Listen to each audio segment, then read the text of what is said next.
Your parents said they'd be home soon. It's been 3 days. Where are they? Imagine waking up in the middle of the night, the house eerily quiet. You've called your parents 100 times, but no answer. The food is running out and strange noises keep coming from the attic. What would you do? Tonight, let me take you on a journey into a nightmare that began just like this. Our story starts with a young girl named Emily. Emily's parents left for a weekend getaway, promising to be back by Sunday evening. It was a typical sunny Friday when they left, and Emily, confident in her independence, waved them off with a smile. But as the days stretched into nights and Sunday passed into Monday, Emily's confidence began to wane. She called their phones, no answer. She tried calling their friends. No one had heard from them. By the time Tuesday morning arrived, Emily was scared. She had been alone for 4 days, and the worry had turned into dread. Her food supplies were dwindling, and the once comforting silence of her home now seemed oppressive and filled with unspoken threats. On Tuesday afternoon, Emily decided to search the house for any clues. She started with her parents' room, hoping to find a note or something that would explain their absence. The room was just as they had left it, neatly made bed, clothes put away, nothing out of place. But then she noticed the closet door slightly ajar. Inside, she found her father's suitcase, still packed. Why would he leave without it? Emily's mind raced with possibilities, each more terrifying than the last. As the sun set, casting long shadows in her room, she heard it again, the faint scratching sound coming from the attic. It was so soft that she had initially dismissed it as her imagination, but now, alone and frightened, she couldn't ignore it. Gathering all her courage, Emily decided to investigate. She grabbed a flashlight and headed towards the attic stairs. Each step creaked ominously, echoing her pounding heart. She reached the top and paused, listening. The scratching had stopped. With trembling hands, she pushed open the attic door and shone her flashlight into the darkness.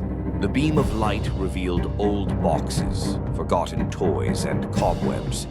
Nothing seemed out of the ordinary. Emily took a few steps inside, her eyes darting around, and then she saw it. A small, old wooden box tucked away in a corner. She approached it cautiously and opened it. Inside, she found a stack of letters, yellowed with age. She picked one up and began to read. The letters were from her mother to someone named John, dated back to before Emily was born. They spoke of secret meetings, hidden truths, and a fear that he would find out. Emily's blood ran cold as she realized her mother had a life she knew nothing about. As she continued to read, the pieces started to fall into place. Her mother had been hiding something or someone, and her father's sudden business trips began to make sense. But why had they both vanished now? And who or what was John?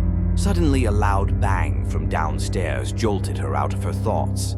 Emily nearly dropped the letter as she turned off her flashlight and crouched in the darkness, straining to hear. The house was silent again, but the sense of unease was overwhelming. She carefully put the letters back in the box and made her way downstairs.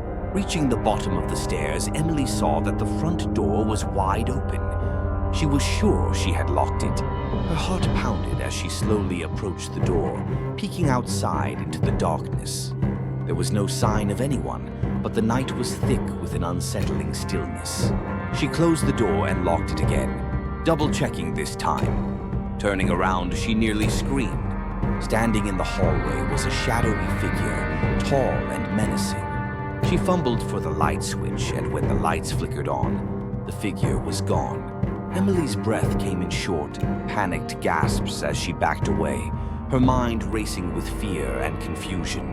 And then she heard it. A whisper, so close it felt like it was right in her ear. "He's coming for you, Emily." She spun around, but no one was there. The whispering continued, growing louder and more insistent.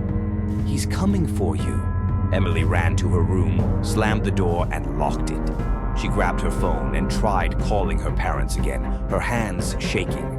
Still no answer. She texted them, begging for them to come home, but the messages went unread. Suddenly, her phone buzzed. A message from an unknown number. "You can't hide from the truth, Emily. He's coming." She dropped the phone, her mind a whirl of terror and confusion. Who was coming? What truth? And why was she being targeted? The hours dragged on, each one filled with the oppressive silence and the occasional whisper that seemed to come from everywhere and nowhere at once. Emily knew she couldn't stay locked in her room forever, but the thought of facing whatever was out there was paralyzing. As dawn began to break, the whispers finally stopped. Emily, exhausted and on edge, cautiously opened her bedroom door. The house was eerily quiet, the kind of silence that felt wrong. She crept downstairs, every shadow seeming to hide some unseen threat. In the kitchen, she found a note on the table. It wasn't there before.